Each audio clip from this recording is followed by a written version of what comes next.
Hey guys, this is Alex Ramsey, host of Night of the Batman, and I'm here today to talk about part two of the Arrow mid-season finale, um, Three Ghosts. So, before I get really into this, let me just start off by saying today is a very special day for me for a number of reasons.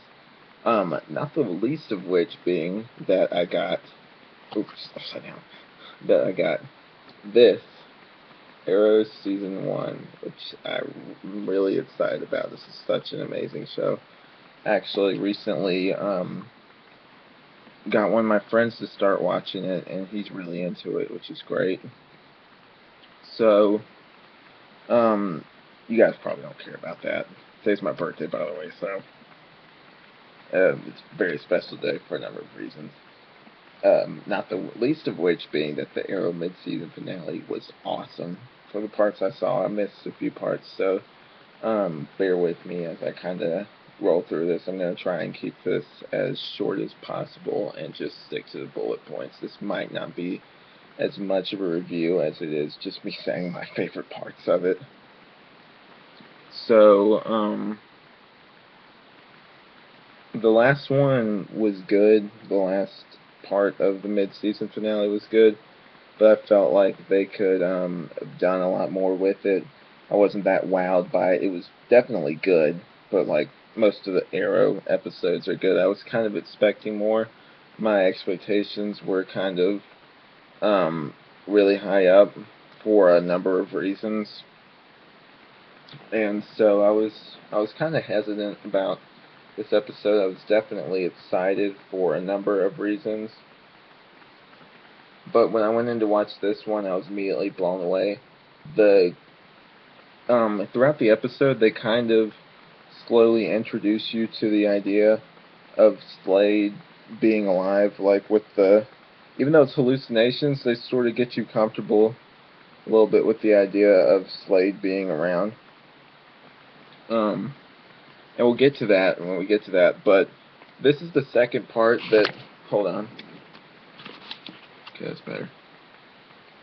This is the second part that Barry Allen has actually been on, and so I'm really starting to like his character.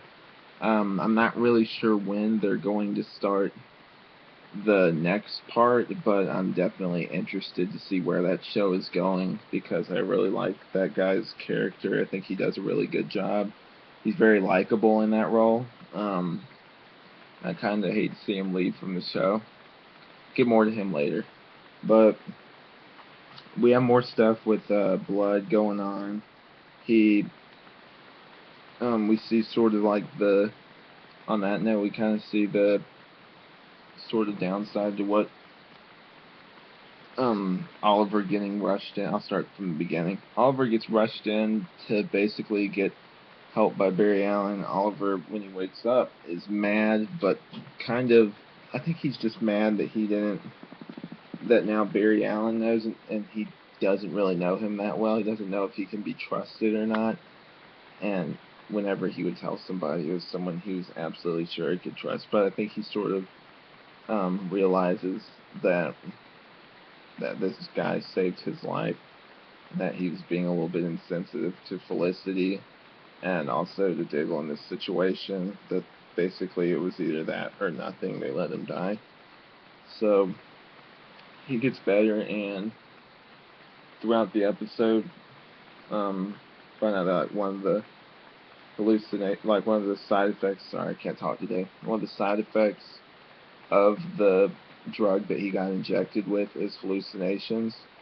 And that drug apparently wears off. Like he sees Shadow first, who we find out through this episode is dead. Like she gets shot. The doctor makes him decide which one to kill, and he just ends up shooting her for whatever reason. And so throughout the episode, we have that kind of sort of thing going on. And then he finds out that it's not really the drug that's doing it. It's just like, I guess, him not being able to come to terms with the whole that whole part of his life like I think it's sort of like the post-traumatic stress disorder, where some people relive or see things that aren't really there. I think that's the feel they were sort of going towards. And yeah, throughout the episode we see Slade, and I thought he was real. I thought Shadow was real. And wow, more on Slade in a little bit. I'm kind of having a hard time not talking about that right now. But so we get through that. Find out Roy is staying over at Thea's. The thing with Ollie being a jerk in the last episode and shooting him through the leg with an arrow. It actually helps him out. It actually helps heal his leg a little bit. And that's actually a bad thing, because then he goes straight from doing that. He would have done this regardless, but he goes and starts investigating, and Blood releases Cyrus Gold over there. He knocks Roy around, and then Roy gets injected with that blood thing that makes your eyes bleed. It gives you super strength. And towards the end of the episode, first Cyrus Gold knocks out, what's her name? It's that character I don't really like. Laurel. He knocks out Laurel's father, Detective Lance. And then we go to this scene where you see this guy. He's, if it wasn't for his distinct accent, it'd be more of a mystery, but like the Australian accent, it gives it right away.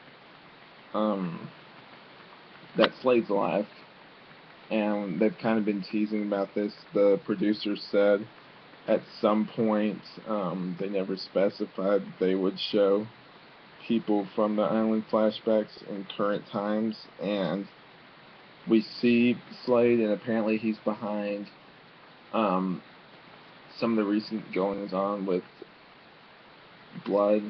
I guess I'm not sure if he's working for the League of Assassins. Maybe. That's not really clear yet.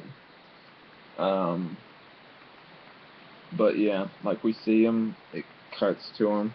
He's like, it's like, who is that guy? Then it's like, used to be my friend, blah, blah, blah. And he has like the whole eye patch and everything, which is great. He looks basically spot on from the comics, and like he basically said, I'm going to strike him from his family, his friends, and then I'll get him, pretty much. That was amazing enough. I wasn't even expecting that in this season. I thought that they were going to like save that for towards like the last few seasons. I'm surprised that we're getting this as early as the second season. I think this should have probably been the focus.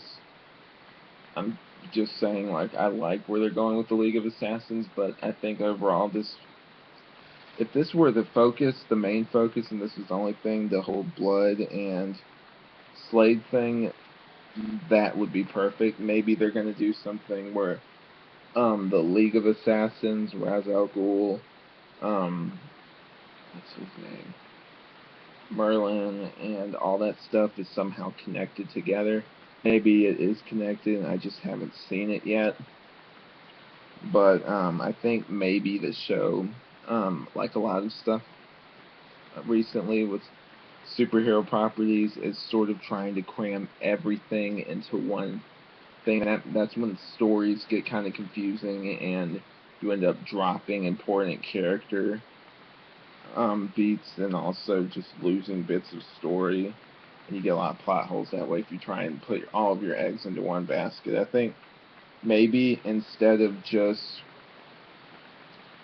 trying to put everything into one season, they should have divided it up. Like maybe have the stuff with Slade and Brother Blood be in one season, and then maybe in season 3 have Merlin and the League of Assassins and Black Canary be that part.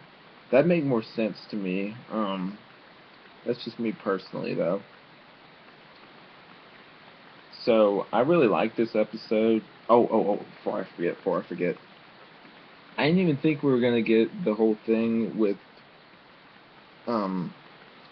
Barry Allen getting electrocuted. It doesn't show him actually getting his powers. I didn't even think we were gonna get that. I thought he was just gonna leave the show, and that was gonna be it. That's all we'd hear from him. But we actually get more. We get to see him in Central City. We get to see a very interesting thing where like the lightning hits the whatever is like the pulse generator or something like that. I don't know. It's some pseudoscience stuff, but it hits that, and then like somehow the lightning reaches in, hits his equipment like in the comics, and then he goes flying, gets electrocuted. And I assume when the show starts, he'll turn into the Flash. I didn't even think we were gonna get that. I thought that we were gonna get a Barry Allen without powers who was gonna leave, and then like the gaps for that be filled in the show, because that's the way the pilots like for this stuff usually go. Regardless to say, I'm interested and I want to see how that Flash show does. I wonder when it's going to come out. Oh yeah, I really liked at the end how they're very slowly but surely moving Ollie towards closer to his comic book counterpart, while still keeping it kind of gritty and realistic, but also adding in more of that superhero element. I think that's really cool. Stuff like that is cool. Reimagining certain things is really cool too. I'm sorry, I'm just looking at how awesome this thing is. And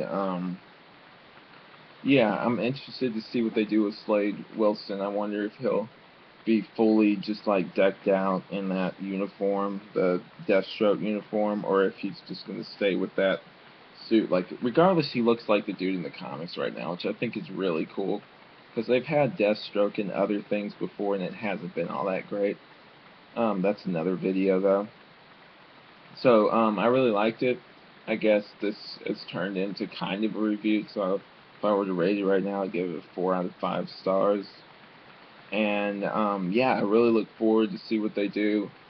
Regardless of me thinking maybe if they put too many eggs in one basket, I still have faith that this show will somehow learn to do sort of a balancing act and focus more on the important things and less on the other stuff. I'm interested to see where it goes.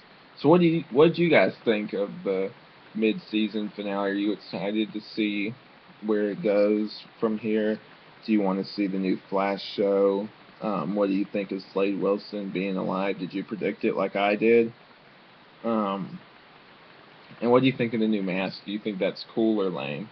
So comment below, let me know, and I hope you like this video. Please like, comment, subscribe, and thanks for watching, guys. See ya.